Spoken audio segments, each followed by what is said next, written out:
ఏపీలో పోలింగ్ సమయంలో జరిగిన అల్లర్లు దాడులపై సెట్ అధికారులకు వైసీపీ నేతలు ఫిర్యాదు చేశారు. విజయవాడలోని డీజీపీ కార్యాలయంలో సెట్ బృందాన్ని మంత్రులు అంబటి రాంబాబు, జోగి రమేష్ తో పాటు పేర్ని నాని, అప్పిరెడ్డి, కైలే అనిల్ కలిశారు. చంద్రబాబు పురంధేశ్వరి విజ్ఞప్తితోనే ఎన్నికల సంఘం అధికారులను మార్చిందని సెట్ అధికారులకు వివరించారు. అధికారులను మార్చిన చోటే అల్లర్లు జరిగాయని చెప్పారు. పోలీసులు టీడీపీతో కుమ్మక్కయిందని ఆరోపించారు. వైసీపీ నేతలపై అక్రమ కేసులు పెడుతున్నారని మండిపడ్డారు. స్పెషల్ ఇన్వెస్టిగేషన్ టీమ్ కు సంబంధించి చీఫ్ అయినటువంటి వినీత్ బిజ్లాల్ని ఐపీఎస్ అధికారిని ఈరోజు వైఎస్ఆర్ కాంగ్రెస్ పార్టీ తరఫున ఒక బృందంగా మంత్రులు, మాజీ మంత్రులు, శాసనసభ్యులు, శాసన మండలి సభ్యులను వెళ్లి ప్రత్యేకంగా కలిసి వారికి రిటర్న్ రిప్రజెంటేషన్ ఇవ్వడం, దానితో పాటుగా ఓరల్గా కూడా కొన్ని విషయాలను వారి దృష్టికి తీసుకువెళ్లడం కూడా జరిగింది. వారు దాని మీద విచారణ జరుగుతూ ఉన్నది. ప్రాథమికమైనటువంటి నివేదిక ఇచ్చినట్టుగా తెలిసింది. ప్రాథమిక నివేదిక ఇచ్చారు అంటే ఇంకా ఫైనల్ నివేదిక కూడా త్వరలో ఇస్తారని మేము భావిస్తూ ఉన్నాం. ఎన్నికలకు ముందు ఉన్నటువంటి కలెక్టర్స్ని, ఎస్పీలని ఎన్నికల కమిషన్ మార్చింది. ఎన్నికల నిర్ణయం జరిగిన తర్వాత సహజంగా ఇలా జరగటం అనేది చరిత్రలో చాలా సందర్భాల్లో జరుగుతూ ఉంటుంది. దేని మీద మార్చారు అంటే భారతీయ జనతా పార్టీ అధ్యక్షురాలు పురంధేశ్వరి గారు, చంద్రబాబు నాయుడు గారు కలిసి కొన్ని రిప్రజెంటేషన్స్ ఇచ్చారు.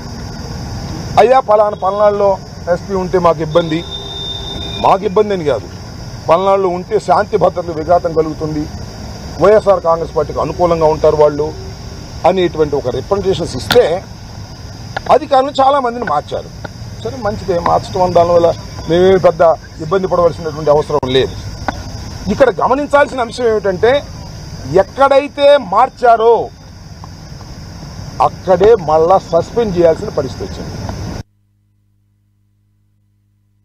వ్యవస్థలను అడ్డం పెట్టుకుని ఆ వ్యవస్థలో ఉన్న కొంతమంది వ్యక్తులని ప్రేరేపించి కూటమి ఏ విధంగా కుట్రలో పనిందో మనం చూస్తూ ఉన్నాం.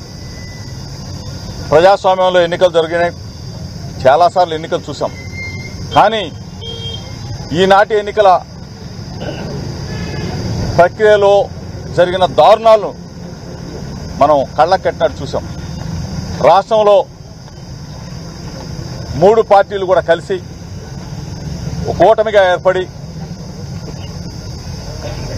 ప్రజల మనసులను చూరగొన్న జగన్మోహన్ రెడ్డి గారిని ఓడించడం కోసం ఏ విధంగా విధ్వంసాలు సృష్టించారు, ఏ విధంగా కిరాతకంగా కొన్ని మూకల్ని ప్రేరేపించారు, వాళ్ళని ప్రేరేపించడంలో వ్యవస్థలను ఏ విధంగా వాడుకున్నారు,